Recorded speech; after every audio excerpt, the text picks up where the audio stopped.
اور نماز ادا کرتے رہو اور زکات دیتے رہو، اور جو بھلائی اپنے لیے آگے بھیج رکھو گے اس کو اللہ کے ہاں پالو گے۔ کچھ شک نہیں کہ اللہ تمہارے سب کاموں کو دیکھ رہا ہے۔ اور یہودی اور عیسائی کہتے ہیں کہ یہودیوں اور عیسائیوں کے سوا کوئی بہشت میں نہیں جانے گا۔ یہ ان لوگوں کے خیالات باطل ہیں۔ اے پیغمبر ان سے کہہ دو کہ اگر سچے ہو تو دلیل پیش کرو۔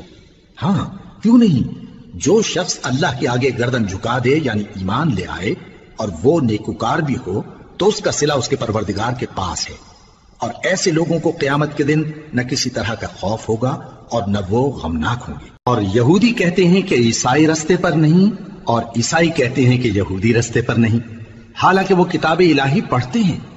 اسی طرح بالکل انہی کسی بات وہ لوگ کہتے ہیں جو کچھ نہیں جانتے یعنی مشرک۔ تو جس بات میں یہ لوگ اختلاف کر رہے ہیں اللہ قیامت کے دن اس کا ان میں فیصلہ کر دے گا۔ اور اس سے بڑھ کر ظالم کون جو اللہ کی مسجدوں میں اللہ کے نام کا ذکر کیے جانے کو منع کرے اور ان کی ویرانی کے لیے کوشش کرے۔ ان لوگوں کو کچھ حق نہیں کہ ان مسجدوں میں داخل ہوں مگر ڈرتے ہوئے۔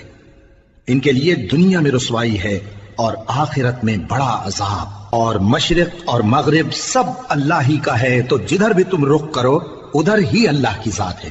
بے شک اللہ صاحب وسعت ہے، باخبر ہے۔ اور یہ لوگ اس بات کے قائل ہیں کہ اللہ اولاد رکھتا ہے۔ نہیں، وہ پاک ہے، بلکہ جو کچھ آسمانوں اور زمین میں ہے سب اسی کا ہے اور سب اس کے فرما بردار ہیں۔ وہی آسمانوں اور زمین کا پیدا کرنے والا ہے، اور جب کوئی کام کرنا چاہتا ہے تو اس کو ارشاد فرما دیتا ہے کہ ہو جاؤ، تو وہ ہو جاتا ہے۔ اور جو لوگ کچھ نہیں جانتے یعنی مشرک، وہ کہتے ہیں کہ اللہ ہم سے کلام کیوں نہیں کرتا یا ہمارے پاس کوئی نشانی کیوں نہیں آتی۔ اسی طرح جو لوگ ان سے پہلے تھے وہ بھی انہی کسی باتیں کیا کرتے تھے۔ ان لوگوں کے دل آپس میں ملتے جلتے ہیں۔ جو لوگ صاحب یقین ہیں ان کے سمجھانے کے لیے ہم نے نشانیاں بیان کر دی ہیں۔ اے پیغمبر، ہم نے تم کو سچائی کے ساتھ خوشخبری سنانے والا اور ڈرانے والا بنا کر بھیجا ہے۔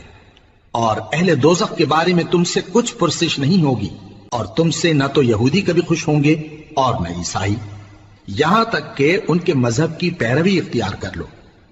ان سے کہہ دو کہ اللہ کی ہدایت یعنی دین اسلام ہی ہدایت ہے۔ اور اے پیغمبر، اگر تم اپنے پاس علم یعنی وحی الہی کے آ جانے پر بھی ان کی خواہشوں پر چلو گے تو تم کو اللہ کی پکڑ سے بچانے والا نہ کوئی دوست ہوگا نہ کوئی مددگار۔ جن لوگوں کو ہم نے کتاب عنایت کی ہے وہ اس کو ایسا پڑھتے ہیں جیسا اس کے پڑھنے کا حق ہے، یہی لوگ اس پر ایمان رکھتے ہیں، اور جو اس کو نہیں مانتے وہی خسارہ پانے والے ہیں۔